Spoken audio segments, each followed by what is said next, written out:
The night had swallowed the last diners when Sophia found the basket. A threadbare blanket trembling on the cobblestones. Inside, a newborn, face still, lips blue. Sophia's heart hammered. The note read, "Please save him. He has no one else. His name is Leo." I should call someone. But how long would he last?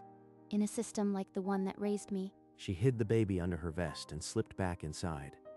Every step echoed. If Ramona catches me, I am fired. But if I do nothing, this baby dies. The staff corridor was a throat of shadow and flickering light. She needed darkness. In the supply closet, among bleach and linens, Sophia set the basket down. Her hands wouldn't stop. I won't let them throw you away, I promise. Outside, La Luna's sign flickered. Inside, a secret that would soon rattle a billionaire's empire. In the supply closet, Sophia hid the basket beneath clean linens. The baby's heartbeat pulsed against her fingertips. Stay quiet, little one. I'll come back. I swear it. She shut the closet door and walked back into the kitchen's blaze of noise and heat. The kitchen was a battlefield of sizzling pans and barked orders. Sophia punched her time card, her hands unsteady. Sophia, you're late. The floor is chaos, and you're moving like a sleepwalker. I'm sorry, Ramona. I had to take care of something. Your job is here. Table 3 needs bread. Table 7 water. Now move. Sophia grabbed a water pitcher, her mind still on the closet. The note's handwriting danced behind her eyes. What kind of mother writes a note like that?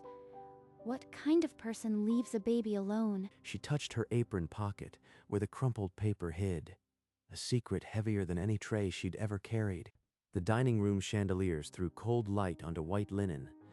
Then the door opened, and the air changed. Victor Kane. He never dines here, and he's in my section tonight. A silver-haired titan sat alone, studying the wine list. Sophia approached, her smile a tight mask. Good evening, sir. May I start you with water or a cocktail? Just water. And send the sommelier. I won't have a server who can't tell a Bordeaux from a Burgundy. He's judging me already. What if he senses something? Her hands obeyed, but as she poured, a single ice cube jumped from the pitcher and slid across the starched tablecloth. Is this the standard at La Luna now? A waitress who can't pour water without causing a scene? Sophia, apologize to Mr. Kane immediately. Then go check on table 9, now. Sophia bowed her head and retreated, the weight of the hidden note pulling her shoulders down. Victor Kane's stare followed her like a predator's. In the stockroom silence, a whimper cut through. Sophia's blood chilled. The baby was awake and starving. He needs milk. I have nothing. How can I let him cry and do nothing? She lifted the bundle, and the newborn's frantic rooting pressed against her uniform, hunger speaking louder than fear. If I leave this building, I could lose my job. But if I don't feed him, he might not survive the hour. She grabbed her worn coat and slipped out the rear fire exit into the cold alley. No one the wiser. At the corner store, she bought a can of formula with her last coins and ran back, her heart pounding a countdown. Back among the bleach bottles, she mixed the powder with shaking hands and pressed the bottle to Leo's tiny lips. There you go, little Leo. Drink. I won't let anyone throw you away. Not ever. This child has no one. Neither did I. But I survived the system, and I'll make sure he does too. She kissed his forehead and hid him away again. The restaurant's chaos still raged, but Sophia had crossed a line she couldn't uncross. Ramona's heels halted outside the stockroom. A faint cry had slipped through the cracked door. Sophia, I heard a cry. What is that? What do you have in there? The door flew wide. Ramona's flashlight pinned Sophia against the shelves, the baby's movement unmistakable. A baby? In my restaurant? Have you lost your mind? Please, Ramona. I found him on the doorstep. He was blue. He would have died. You hid a child during shift? This is termination, instantly. Give me one night. Just tonight. I'll take him to a shelter. Don't call the police. Don't put him in the system. One night. If that baby isn't gone by dawn, I call every authority. And you never set foot here again. Ramona strode out, leaving Sophia with a trembling infant and a clock that suddenly sounded like a countdown. One night. I can't let him become a case file. I won't. Sophia finished her section with robotic efficiency, her eyes never straying far from the stockroom door. By the bar, two servers murmured about Victor Kane's latest corporate raid, a deal that gutted a textile town overnight. A man who crushes livelihoods on a Tuesday won't bother with an abandoned baby. Then the front door sighed open, and Victor Kane walked out like a man who owned the night. Sophia watched through the rain-streaked glass as his limousine swallowed him whole. Maybe a shelter is all he deserves. But no, this baby deserves more. She had called every shelter she knew. None would take an undocumented newborn tonight. Her choices had shrunk to one: take him home and face whatever came. You are not a case file, Leo. You are mine to protect. The bus swayed through wet streets, carrying a waitress with nothing but a borrowed infant and a determination that frightened even herself. Behind her, La Luna's sign flickered and went dark. Ahead, only fog and the weight of a secret that would soon upend a cold billionaire's world. The bus pulled away, and Sophia unfolded the damp note again. The ink had smeared, but one word had survived. Tonight. Tonight. That's today's date, but it says something else. VK Victor Kane. She reread the scrawl. Leave him where she can see. VK, the initials burned. It can't be. No, it has to be a coincidence. Headlights cut through the fog. A black limousine rolled to a stop inches from the curb. You, waitress, what are you doing with a baby at this hour? Sophia froze, the note clutched in her hand. Victor Kane stepped out, his gaze already on the bundle. That's a newborn. Speak before I call the police. He was left at the restaurant. I couldn't let him die. Victor's expression shifted, from cold fury to something darker. He had seen that blanket before. Victor's stare fell to the crumpled paper in Sophia's fist. When he spoke, his voice was cold steel. Give me that note. If you stole this child, your life ends tonight. Sophia's fingers opened. The damp paper passed from her hand to his, like a fuse being lit. Victor unfolded the note. His eyes scanned the scrawl, and his mask of fury shattered into raw recognition. This handwriting, it's hers. Where did you really get this baby? I already told you. He was left on the doorstep. I didn't know. I swear. He didn't answer. He folded the note into his pocket and reached for the bundle with trembling hands. Forget this night. Forget the child. Speak one word to anyone, and I will destroy you. He pulled the infant from her arms like she was nothing. The limousine door closed with a wet thud, and the car vanished into the fog. He knew that blanket. He called it Isabel's. Leo, I can't just walk away. Sophia didn't go home. She called a coworker who owed her a favor and got the address of Victor Kane's penthouse. He's up there, with Leo. I don't care how rich he is. I am not leaving without that baby. Mr. Kane. It's Sophia, the waitress. Please, I need to see the baby.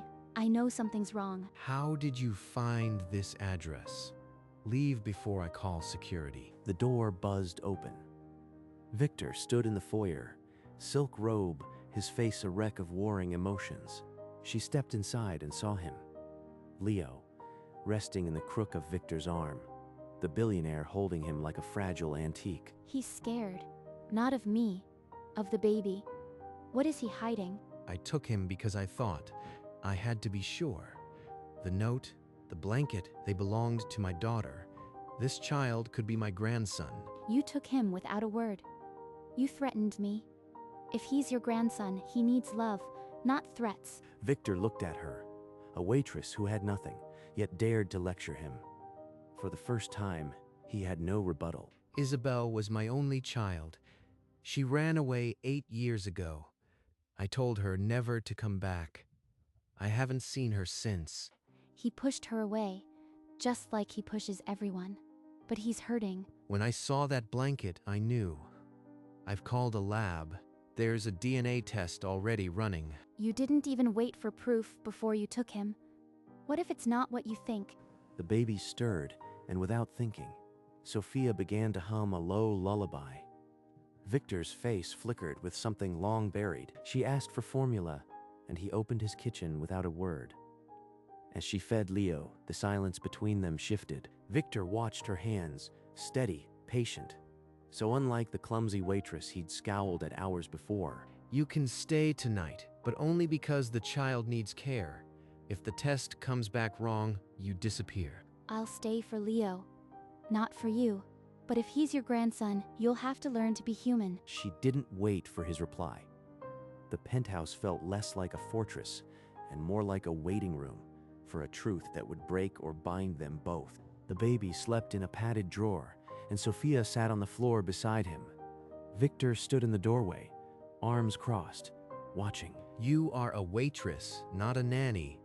Don't think one night earns you trust or a place here. He thinks money builds safety. But I've lived in a house filled with cash that had zero love. Newsflash, Mr. Kane. Leo doesn't need a nanny. He needs someone to fight for him. Something I never had.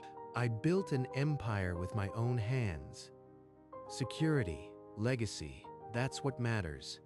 Love is a fairy tale that leaves you broke. I was 8 when they put me in a home where I was a paycheck.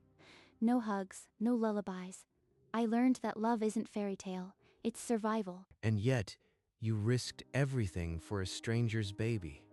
Why? Because no child deserves to be invisible. Not Leo. Not even your daughter, who probably felt like a ghost in this palace. The words hit Victor like a physical blow. For a second, his fortress of detachment showed a hairline crack, but the DNA report lay on the hall table, still sealed. Neither of them moved. The phone hadn't rung yet. The phone on the hall table shattered the silence. Victor crossed the room in 3 strides. He lifted the receiver, knuckles white. Sophia heard a tinny murmur. Then the word confirmed. Confirmed. You are telling me the DNA matches. It's certain. The answer came sharp and irrefutable. Victor's hand lowered, the receiver dangling. He turned to stare at the padded drawer where the baby slept, as if seeing a ghost. He's crumbling. All that power. And now he's just a man who lost his daughter. Sophia slid the sealed envelope from the table and tore it open. The script was clinical, 99.99% probability. It's him. Leo is your grandson. She brought him back to you, even after everything. She sent him to die on a doorstep. My Isabel, what did I do? The truth had landed.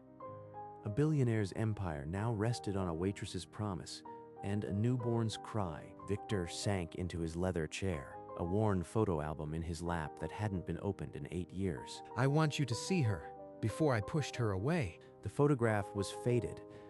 A teenage girl grinning beside a younger Victor, a cream blanket draped on a garden chair behind them. That blanket in the background. It's the same one Leo was wrapped in. I gave her that blanket the day she was born. I told her it would keep her safe. She wrapped Leo in it.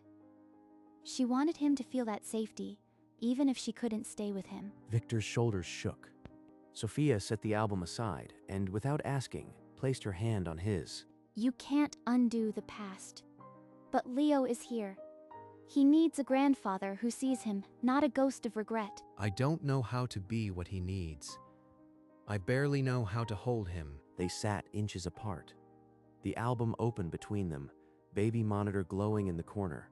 2 strangers bound by a bloodline neither had asked for. Morning stretched across the penthouse. Victor stood by the window, a check already written, his voice measured. Leo needs a permanent nanny. I'll pay whatever you ask.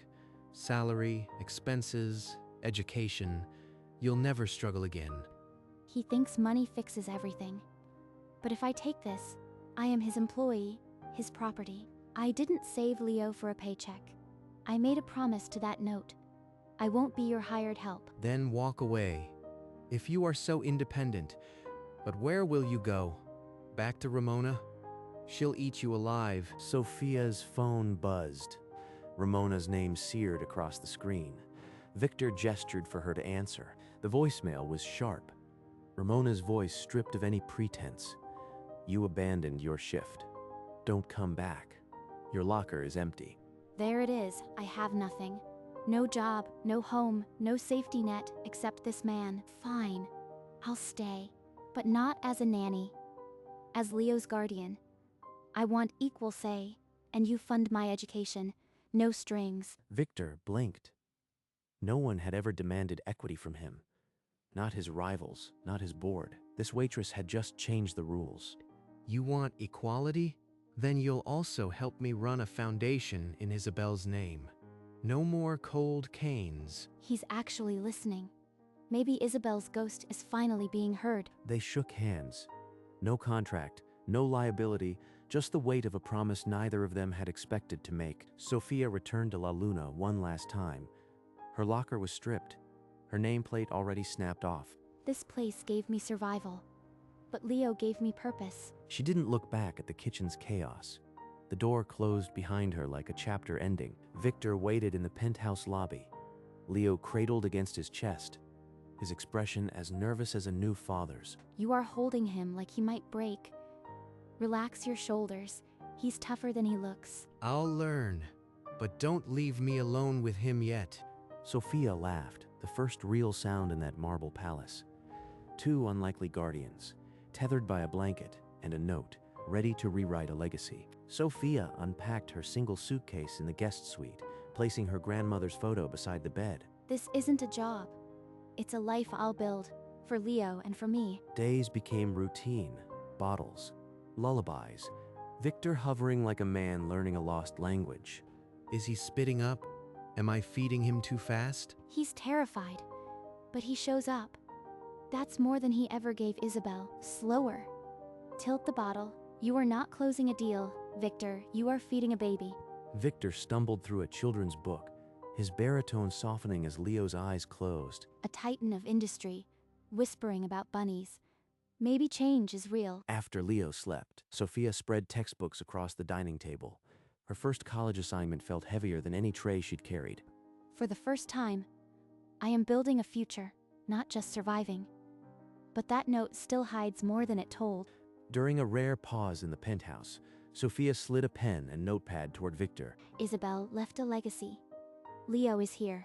But what about the others? Kids who are still invisible. A foundation.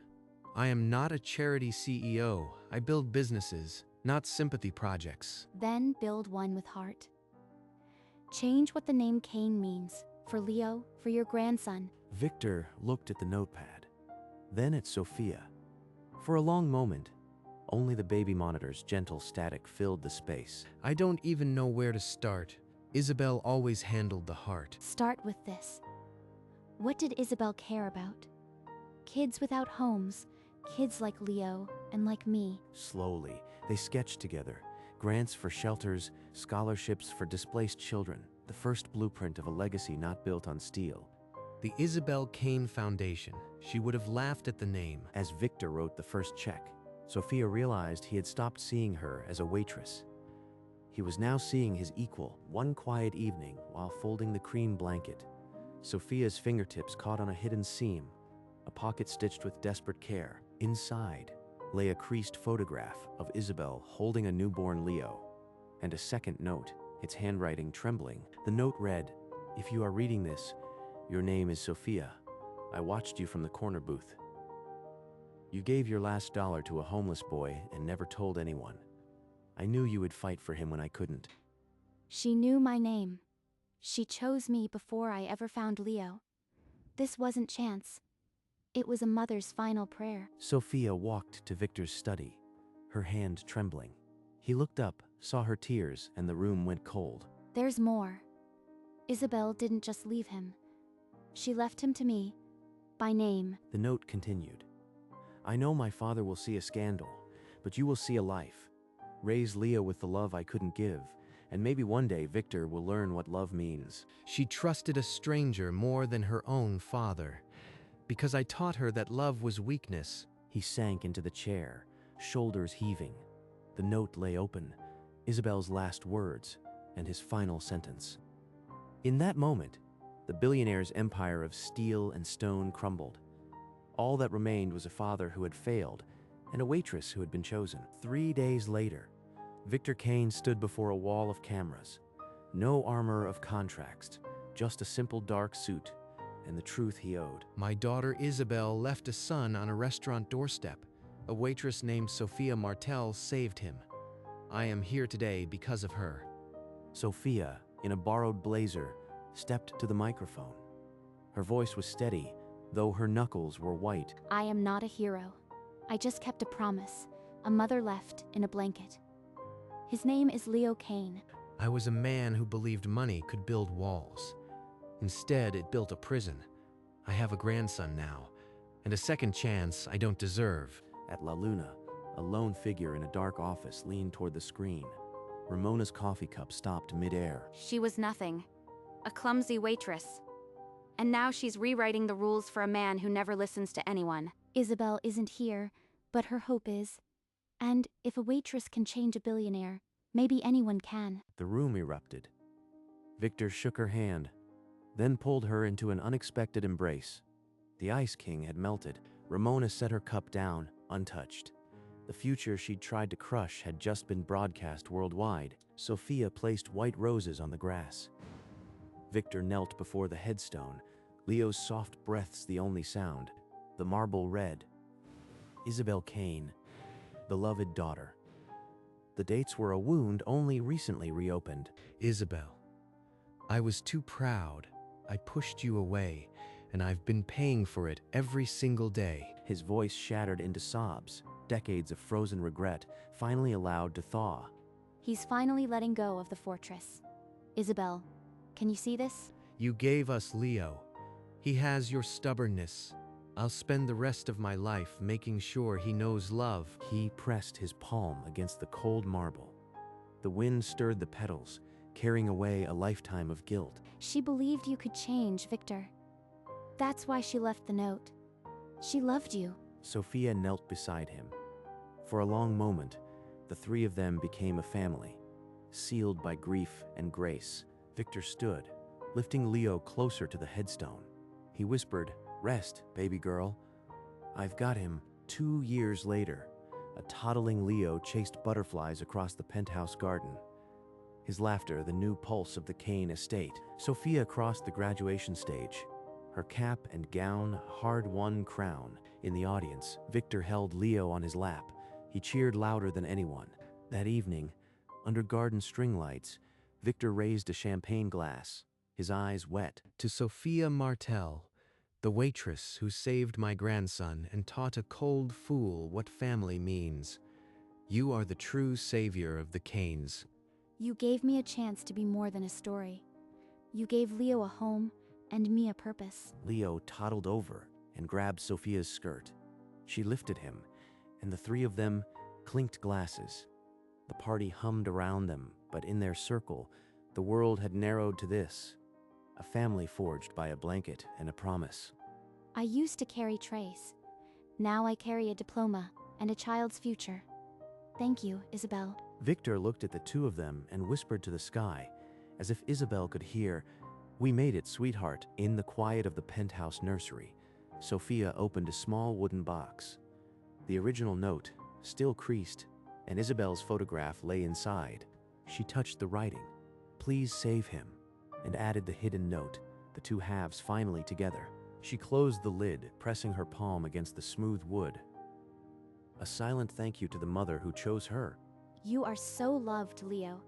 By your mama, by your grandpa, and by a whole world that now sees you. Leo looked up with a sticky grin and placed a toy block on her knee. Victor appeared at the doorway. No longer the titan who once terrorized a restaurant, just a grandfather in a cardigan. He lowered himself onto the rug beside them, his knees cracking, and Leo crawled into his lap without hesitation. I was the richest man in the city, and I had no idea I was bankrupt until a waitress handed me a blanket. Dawn broke over the city. The old restaurant door, once a doorstep of abandonment, now stood golden. Some choices happen in a single night, but the love planted there can shelter generations.